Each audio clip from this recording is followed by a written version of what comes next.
Nagkaroon ng iba't ibang kulay ang balita dahil sa pagkakaayos ng mga taga-suri sa mga pahayagan sa Maynila.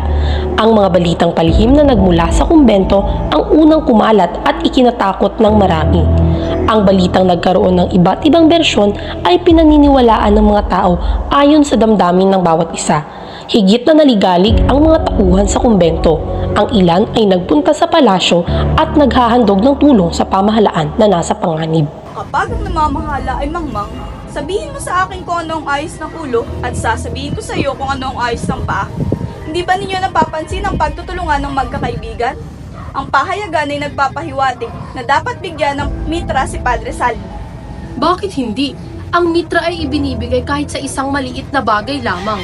Sa ibang kumbento ay iba naman ang paksa ng usapan. Marahil, ang Generalillo Mal-Alguero o Munting General ay napapakagat labi sa nangyaring ito. Ano naman ang kahinatnan ng Generalillo kung wala ang korporasyon? Amen! Amen! Mabuhay si Padre Salve! Mabuhay!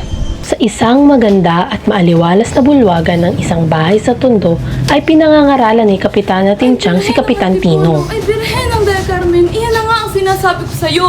Hindi ba sirabi mong nahihiya siya kumain dito sapagkat siya'y mayaman? At sabi mo sa mga yaman lang tayo makipagkaibigan, aba? Sinabi ko iyon sapagkat wala ka nang ginawa kundi ang pumuri kay Don Crisostomo sa lahat ng oras. Iniutos ko ba sa'yo makipag-usap ka sa kanya sa piging na iyon? Ngunit hindi ko alam na siya'y naroroon. Dapat mo sanang inalam. Matagal na panahon na ako nagsikap at nagtipid. Ngayon mawawala lamang sa isang iglap ang lahat ng aking mga pinaghirapan. Naku, kung naging lalaki lamang ako, haharap ako sa Kapitan General at ihahandog ko ang aking paglilingkod laban sa mga nag-aalsa. Hindi mo ba nabasa sa El Diario de Manila na nasug po na ang pag-aalsa? Pati na ang kanilang mga kasabwat ay darapkin at paparusahan. Ngayon pa may, dapat kang humarap katulad ng ginawa ng iba noong 1872, sila'y nakaligtas. Aba, di ba umarap-sarap si Huwag mong banggitin ang pangalang iyan! Gusto mo bang mapitay sa bagong bayan?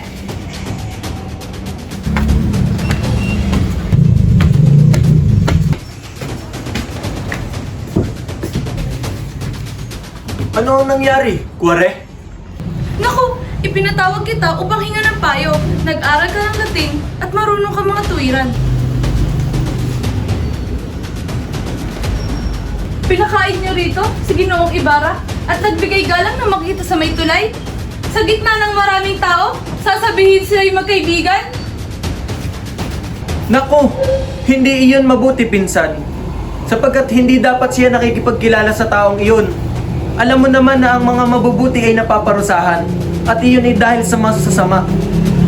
Mabuti atang pagawin mo ng huling habilin ng iyong asawa.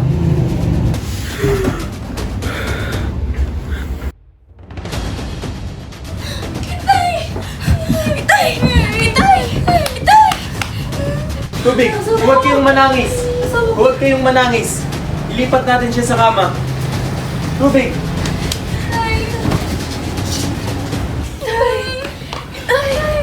Huwag kayong manangis. Ihiga natin siya. Pinsan, tumawag ka ng doktor at pumunta ka sa palasyo. Dalhan mo ng pamaskong regalo ang Kapitan General. Kayo, isarado ninyo ang mga pinto at bintana.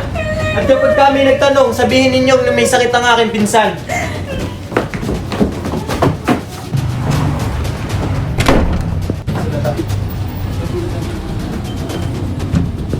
Susunugin ko lahat ng aklat at kasulatan, katulad ng ginawa ni Ginoong Ibarra. At nang sa gayon, walang makuhang katibayan.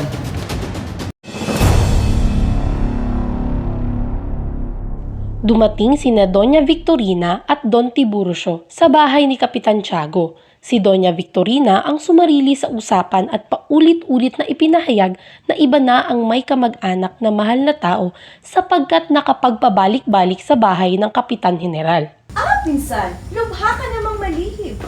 Nalalaman na namin na ikaw ang tagapayo ng general at ayaw niyang malayo sa iyo. Si Maria Clara ay magaling na, ngunit may pamumutla pa rin. Siya'y bumati alinsunod sa kaugalian at pagkatapos ay ngumiti ng may kalungkutan. Pagkatapos ng kaugaliang pagkukumustahan ay nagpatuloy na naman si Doña Victorina.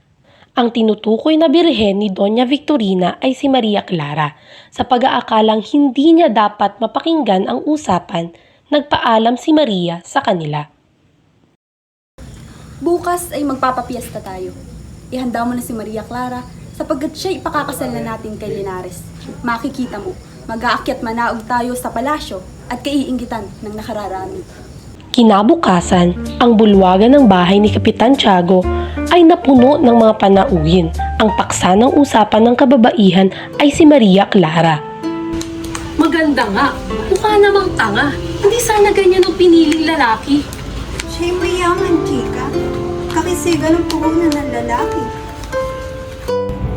Ngayon pang malapit ng mabitay ang unang katipan sa kapakakasal. Iyan na marunong, may kahalilig agad.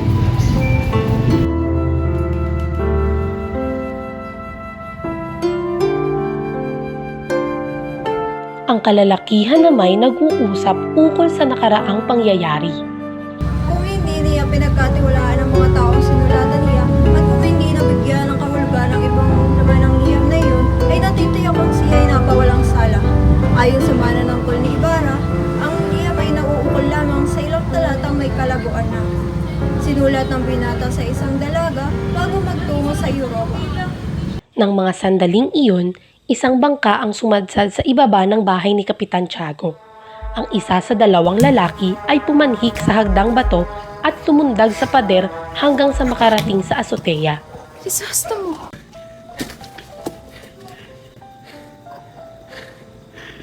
Ako nga. Maria, si Elias na dapat ay magalit sa akin. Ay tinakas niya ako pamula sa kulungan na pinagdalhan sa akin ng aking mga kaibigan. Maria, nais kong malaman mo na pinapatawad na kita. Naway maging masaya ka.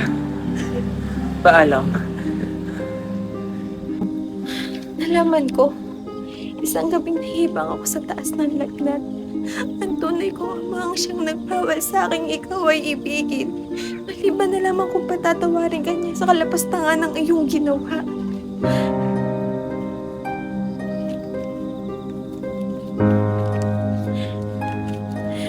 Ito ang dalawang liham sinulat ng aking ina sa gitna ng kanyang paghihirap habang ako'y nasa sinapupunan pa lamang niya. Basahin mo at makikita mo ang hangarin niyang mamatay ako. Naiwan ang mga sulat na ito sa bahay na tinitirhan ng aking ama. At ang nakakuha nito ang nagsabi sa akin, hindi dapat tayo magpakasal na walang pahintulot ng aking ama. Binigyan niya mga sulat na ito kapalit ng iyong liham. Nang dahil sa aking yumaong ina at sa dalawa kong amang nabubuhay pa, nalimot kita. Itinakwil ko ang aking pag-ibig.